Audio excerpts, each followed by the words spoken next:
महादेव घर पर आया ही था कि तभी उसने देखा घर के अंदर उसकी पत्नी गंगा और पुत्र अर्जुन भूखे बैठे थे। घर में खाने पीने का कोई सामान नहीं था। गंगा, अरे ओ गंगा, क्या हो गया? तुम इतनी उदास काहे हो? और अर्जुन, तुम काहे बैठे हो? घर में कुछ नहीं है, राशन खत्म हो गया है और गांव में सब बीमार पड़े हैं, कोई भी मदद नहीं कर रहा। पिताजी, क्या हम कुछ खा सकते हैं? मुझे भूख बहुत लग रही है, पेट में एकदम हलचल मची हुई है। अच्छा, चिंता मत करो बेटा। गंगा, मैं अभी साहूकार बिरजू से कुछ उधार लेकर आता हूँ। हे भगवान, क्या हो गया है? ये संकट जल्द ही खत्म हो जाएगा, तुम लोग चिंता मत करो, मैं अभी आता हूँ।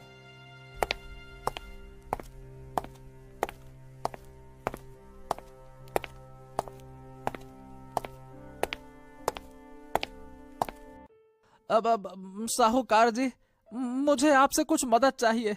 हमारे घर में खाने पीने का सामान नहीं है और बीमारी के कारण गांव में सब परेशान हैं। मुझे कुछ रकम उधार दे दीजिए, कृपा कर दीजिए साहूकार जी।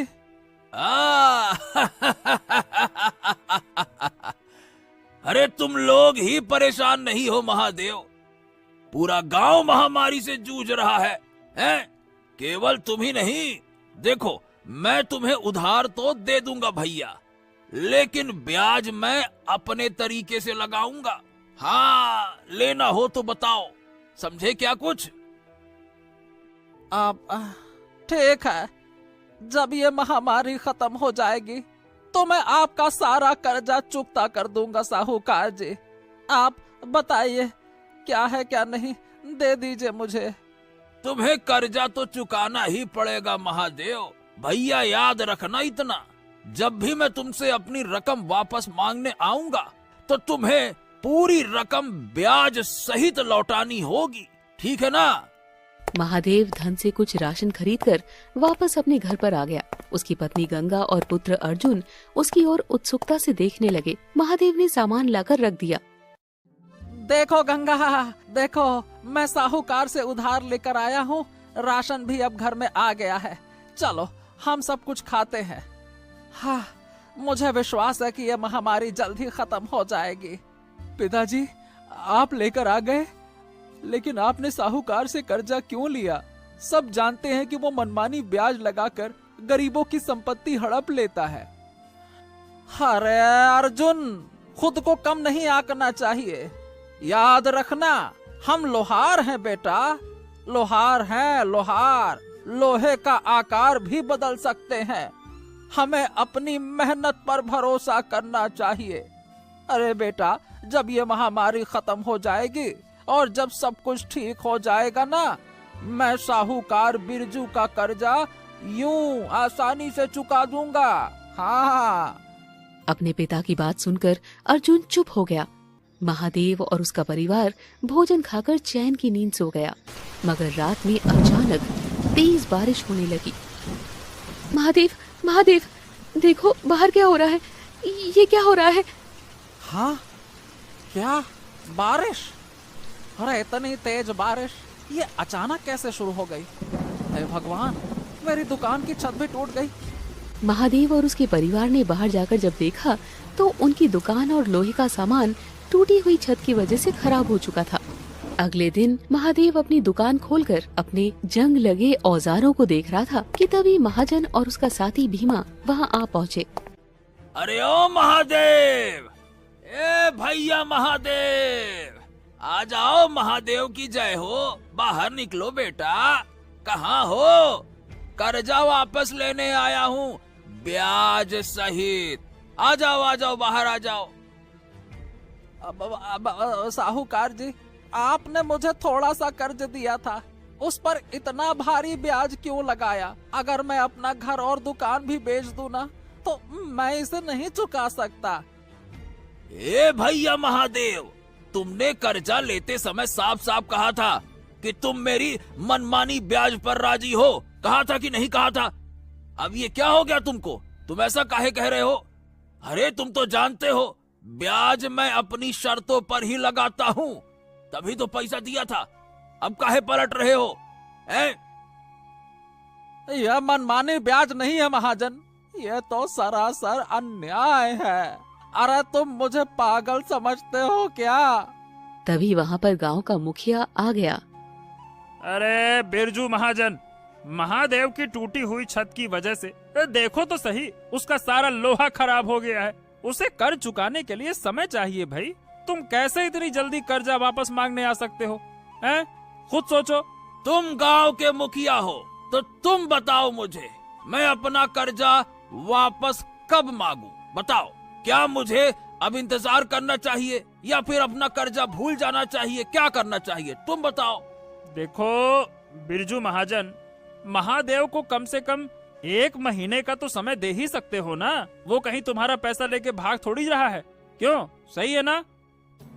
देखो महादेव, अगर 1 महीने में तुमने ये कर्जा नहीं चुकाया तो हम तुम्हारी दुकान और घर पर कब्जा कर लेंगे। फिर उसके बाद अपनी पत्नी और अपने कामचोर बेटवा अर्जुन, इसको लेकर जंगल में भटकते फिरना, समझे? देखो भीमा, तुम्हें जो भी बुरा भला बोलना है मुझसे बोल सकते हो। मैं अपने अर्जुन के खिलाफ एक शब्द नहीं सुन सकता। तुमने कैसे कहा कि वो कामचोर है?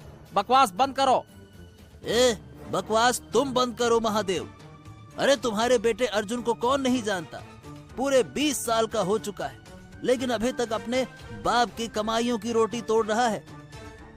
उसे अगर किसी काम धंधे में लगाते तो आज तुम्हें ये दिन नहीं देखना पड़ता।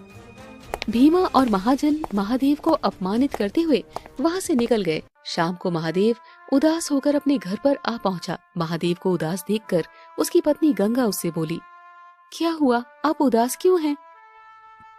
अरे गंगा, आज मेरा जितना अपमान हुआ है उससे मैं भूल नहीं सकता। अरे महाजन ने अपने दिए हुए कर्ज पर बहुत भारी ब्याज लगाकर अरे मुझसे मेरी दुकान और मेरा घर छीनने की धमकी दी है। और तुम तो जानती हो, वो जो कहता है वो करता जरूर है, और कई बार तो वो जो नहीं कहता वो भी कर देता है। क्या करूं समझ नहीं आ रहा। महादेव की बात सुनकर अर्जुन बुरी तरह से चौंक पड़ा और क्रोधित होते हुए अपने पिता की ओर देखकर बोला, पिताजी, आखिर ये गांव वाले महाजन के अत्याचारों को कब तक सहेंगे? महाजन को अच्छी तरह से पता है कि हमारा गांव अभी कुछ समय पहले ही बाढ़ के प्रकोप से उभरा है और फिर अभी महामारी फैल गई। अब इतनी जल्दी वो अपना कर्जा मांगने आ ही कैसे सकता है? बेटा, ये बात मेरी और तेरी समझ में आ रही है, लेकिन क्या करें, वो महाजन है। क्या कर सकते हैं बेटा, अब मैं क्या करूं? अपने पिता की बात सुनकर अर्जुन भी उदास हो गया और गहरी सोच में डूबता हुआ अपने घर से बाहर निकल गया। अर्जुन गहरी सोच में चला जा रहा था। कुछ देर बाद अर्जुन ने देखा कि वो घने जंगल में आ चुका था। अर्जुन अपने आप से बोला, हाँ, मेरे परिवार के ऊपर इतनी बड़ी मुसीबत है और मैं चाह कर भी कुछ नहीं कर सकता, क्योंकि पिताजी ने मुझे अपनी तरह लोहार बनाया है, लोहार। और बाढ़ के पानी ने तो मेरे लोहे के सारे औजार ही खराब कर दिए हैं। क्या करूं, कहाँ लोहारी करूं मैं? क्या करूं मैं? कहाँ कि क्या कर लो क्या करूं मैं? तुम तो एक पुरुष हो और एक पुरुष को इस तरह से रोना नहीं चाहिए। अर्जुन ने जैसे ही देखा तो उसके सामने एक व्यक्ति खड़ा हुआ था जो उसे रहस्यमयी अंदाज में देख रहा था। कौन हो तुम? एक यात्री यहाँ से गुजर रहा था, तुम्हें रोते हुए देखा तो रुक गया। तुम रो क्यों रहे हो? उस अजनबी के आवाज में अपनेपन की ऐसी गहराई थी कि अर्जुन नम आंखों से उसे अपने परिवार की स्थिति के बारे में बताने लगा। अर्जुन के परिवार की सारी आर्थिक स्थिति सुनने के बाद वो अजनबी अर्जुन की ओर देखकर बोला, अरे चिंता क्यों करते हो? हर मनुष्य के जीवन में अच्छा और बुरा समय आता ही रहता है, और बुरे समय में हमें कभी भी हिम्मत नहीं हारनी चाहिए और खुद को कभी भी कमजोर नहीं समझना चाहिए। इतना बोलकर वो व्यक्ति अपने हाथ से झाड़ियों की ओर इशारा करते हुए अर्जुन से बोला, वो सामने देखो। जब मैं यहाँ से गुजर रहा था तब मैंने वहाँ पर लोहे के पड़े हुए कुछ टुकड़े देखे थे। जो बड़े ही विचित्र तरीके से चमक रहे थे। और हाँ, तुम तो एक लोहार के बेटे हो ना, तुम भी एक लोहार ही तो हो। देखो, शायद वो लोहे के टुकड़े तुम्हारे काम आ जाएं। अजनबी की बात सुनकर अर्जुन दौड़ता हुआ झाड़ियों की तरफ चला गया। अर्जुन ने देखा कि झाड़ियों में बड़ा ही विचित्र दिखने वाला लोहा पड़ा हुआ था। हे भगवान, इस तरह का लोहा तो मैंने कभी नहीं देखा। इसे देखकर तो ऐसा लग रहा है कि मानो ये इस संसार का लोहा है ही नहीं। इतना बोलकर अर्जुन पलटकर उस अजनबी को देखने लगा, मगर अर्जुन ने देखा कि वो अजनबी वहाँ से जा चुका था। हैं? वो अजनबी कहाँ चला गया? अर्जुन उस लोहे की ओर देखकर अपने आप से बोला, क्यों ना मैं इस लोहे की एक अच्छी सी तलवार तैयार करूं और उस तलवार को महाराज को भेंट करूं। अगर महाराज को तलवार पसंद आ गई, हाँ, तब तो वो मुझे बहुत सारा इनाम देंगे। ये विचार मन में आते ही अर्जुन उस लोहे के टुकड़े को उठाकर सीधा अपनी दुकान पर चला गया और उस लोहे को पिघलाकर तलवार बनाने में जुट गया। सुबह तक अर्जुन ने एक बहुत सुंदर तलवार तैयार कर ली। अर्जुन उस तलवार को देखता है, लेकिन अर्जुन को विश्वास नहीं हो रहा था कि वास्तव में ये तलवार उसने ही बनाई है। ये तलवार बनी तो बहुत सुंदर है, और देखने में बहुत अद्भुत लग रही है। मुझे इसकी धार को जांचना होगा। क्यों ना मैं इस तलवार से एक पेड़ काट कर देखूं। अगर पेड़ कट जाता है तो मुझे विश्वास है कि महाराज को ये तलवार जरूर पसंद आएगी। ये विचार मन में आते ही अर्जुन उस तलवार को लेकर सीधा जंगल की ओर चला गया। अर्जुन जंगल में जाकर अपनी नजरें किसी घने वृक्ष पर दौड़ाने लगा। तभी उसकी नजर दूर खड़ी हुई एक घने वृक्ष के नीचे एक सुंदर लड़की पर पड़ी, जिसके बगल में सैनिक जैसे दिखने वाले 2 व्यक्ति खड़े हुए थे। अर्जुन तुरंत उस सुंदर लड़की के पास चला गया। अर्जुन को देखकर वो सुंदर लड़की अर्जुन की ओर देखकर बोली, कौन हो तुम? मेरा नाम अर्जुन है। मैं एक लोहार हूँ, लेकिन आप कौन हैं? मुझे तो पूरा राज्य जानता है, तुम नहीं जानते? मैं राजा विक्रम की पुत्री राजकुमारी चंद्रलेखा हूँ। मैं अक्सर अपने सैनिकों के साथ जंगल में घूमने के लिए आ जाती हूँ, लेकिन तुम्हें जंगल में पहली बार देख रही हूँ। दरअसल मैंने इस तलवार को महाराज के लिए बनाया है। मैं इसे महाराज को भेंट करना चाहता हूँ। इस तलवार की धार जांचने के लिए ही तो मैं जंगल में आया हूँ। अर्जुन ने इतना कहा ही था कि तभी काला धुआं झाड़ियों से निकलकर चंद्रलेखा और उन दोनों सैनिकों के इर्द गिर्द मंडराने लगा। ये देखकर चंद्रलेखा के दोनों सैनिक बुरी तरह से डरते हुए बोले, राजकुमारी, ये काला धुआं बड़ा ही विचित्र लग रहा है। हाँ राजकुमारी, मुझे तो कोई अनहोनी की आशंका मालूम पड़ती है।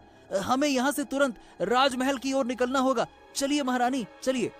दोनों सैनिकों ने इतना कहा ही था कि तभी वो दोनों सैनिक बेहोश होकर गिर पड़े। अगले पल उस काले धुएं ने एक अजीब से दिखने वाले व्यक्ति की आकृति धारण कर ली, जो काले वस्त्र पहने हुए था। वो व्यक्ति राजकुमारी की ओर देखकर घूरता हुआ बोला, घबराओ मत राजकुमारी, मुझे केवल तुम्हारी बलि चाहिए, क्योंकि मैं जो सिद्ध कर रहा हूँ उस सिद्धि में कुछ मनुष्य और कुछ जानवरों की बलि आवश्यक थी, जो कि मैं ले चुका हूँ। मगर उस सिद्धि के अंतिम चरणों में एक राजकुमारी की बलि लेना आवश्यक है, और राजकुमारी तो मेरे सामने खड़ी है।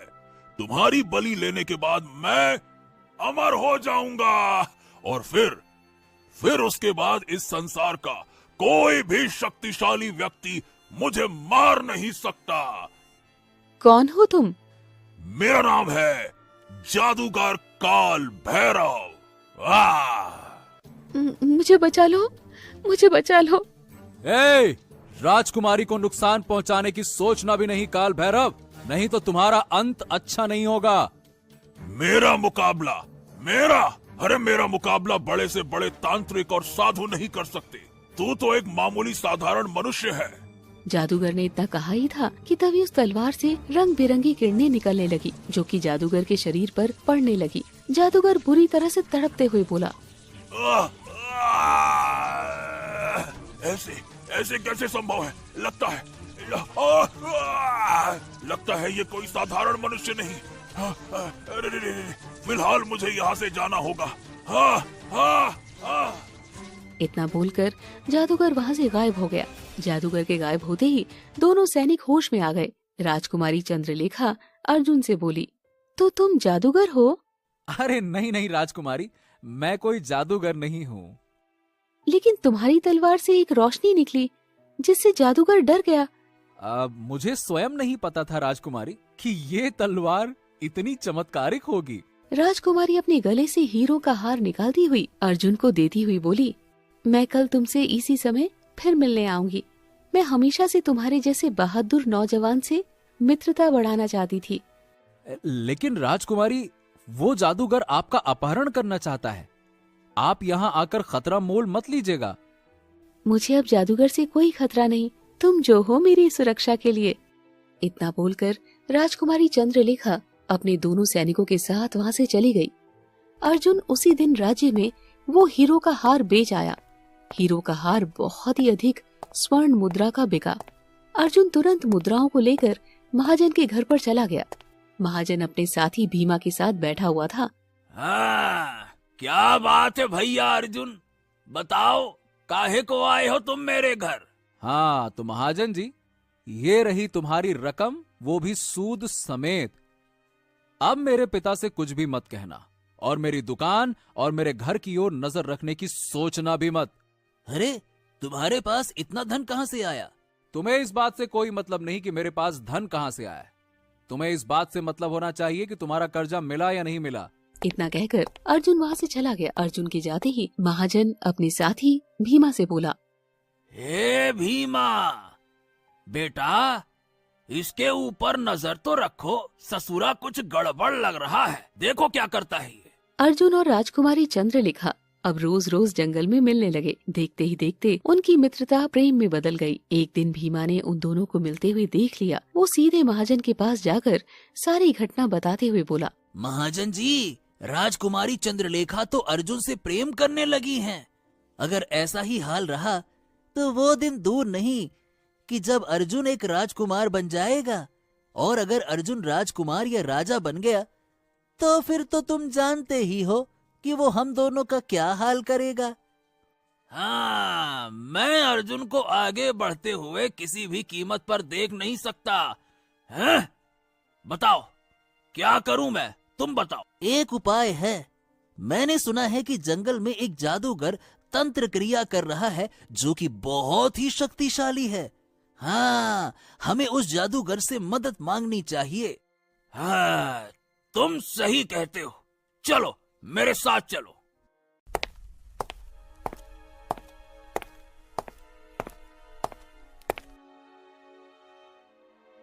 कौन हो तुम दोनों और यहाँ क्यों आए हो? हम एक लड़के को सबक सिखाना चाहते हैं जो आजकल राजकुमारी के प्रेम में पड़ा हुआ है। उस लड़के के बाप ने मुझसे कर्ज लिया था। मैंने उस कर्ज पर इतना भारी ब्याज लगाया कि वो 7 जन्मों तक नहीं चुका पाता। मैं उसके घर पर कब्जा करना चाहता था, लेकिन वो ससुरा अर्जुन नाम का लड़का, उसने मेरी सारी योजना पर पानी फेर दिया। इतना सुनकर जादूगर काल भैरव क्रोधित होते हुए महाजन से बोला, उसी अर्जुन ने मुझे भी हरा दिया। मूर्ख, उसके पास एक ऐसी अद्भुत तलवार है जिससे जादुई रंग बिरंगी किरणें निकलती हैं। वो तलवार ही उसकी ताकत है। हाँ। अच्छा, ये क्या कह रहे हैं आप? बिल्कुल सही कह रहा हूँ। अर्जुन जिस राजकुमारी से प्रेम करता है, उसी राजकुमारी का अपहरण करने के लिए मैं उसके पास गया था। मगर अर्जुन के पास एक ऐसी चमत्कारी तलवार थी जिसके अंदर से रंग बिरंगी किरणें मेरे शरीर पर पड़ने लगी और मेरा सारा जादू समाप्त हो गया। मुझे मजबूरी में अपनी जान बचाकर भागना पड़ा। लेकिन मेरे पास एक उपाय है। तुम दोनों उस लड़के से मुक्ति चाहते हो और मैं राजकुमारी को चाहता हूं, क्योंकि मेरे अनुष्ठान में राजकुमारी की बलि बहुत आवश्यक है। कल जब राजकुमारी चंद्रलेखा अर्जुन से मिलने के लिए जंगल में आएंगी, उससे पहले तुम राजा विक्रम के महल में चले जाना और राजा विक्रम से कहना कि अर्जुन नाम के एक युवक ने राजकुमारी चंद्रलेखा को बहला फुसला कर रखा है। ये सुनकर राजा विक्रम क्रोधित हो जाएगा और अपने सैनिकों को लेकर जंगल में अवश्य आएगा और अर्जुन राजा विक्रम के हाथों मारा जाएगा। और उसी समय मैं राजकुमारी का अपहरण करके ले जाऊंगा। हाँ।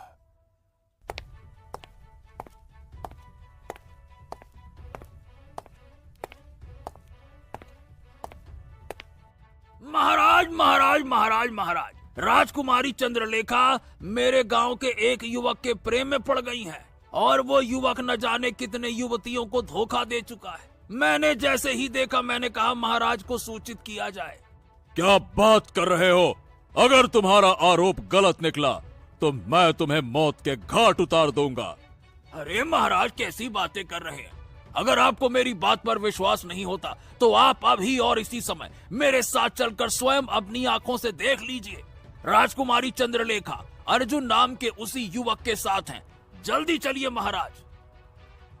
राजा विक्रम अपने 2 सैनिकों को लेकर महाजन और भीमा के साथ जंगल आ पहुंच गया, जहां एक वृक्ष के नीचे राजकुमारी चंद्रलेखा अर्जुन के साथ बैठी हुई थी। राजकुमारी चंद्रलेखा अपने पिता को देखकर बोली, पिताजी, मैं आपको इस बारे में बताने ही वाली थी।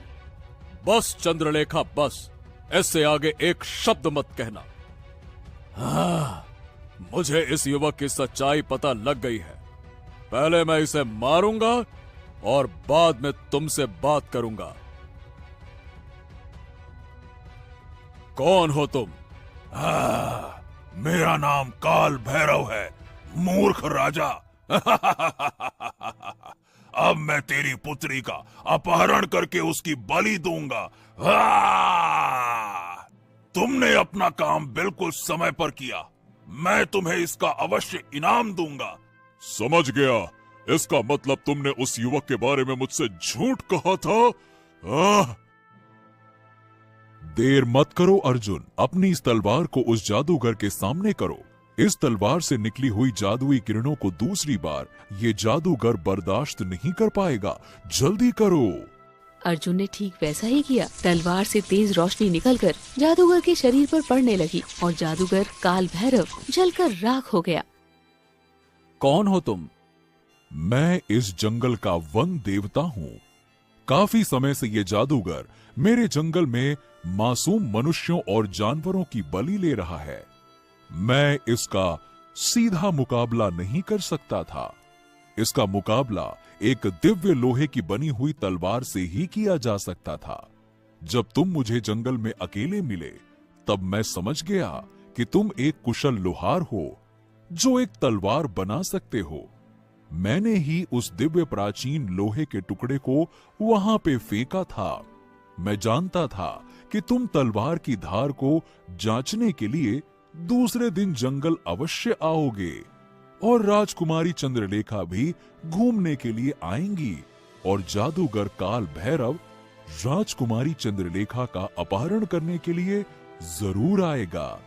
जादूगर काल भैरव का अंत, ये सब मेरी ही योजना का हिस्सा था। चलो अब मैं जाता हूँ।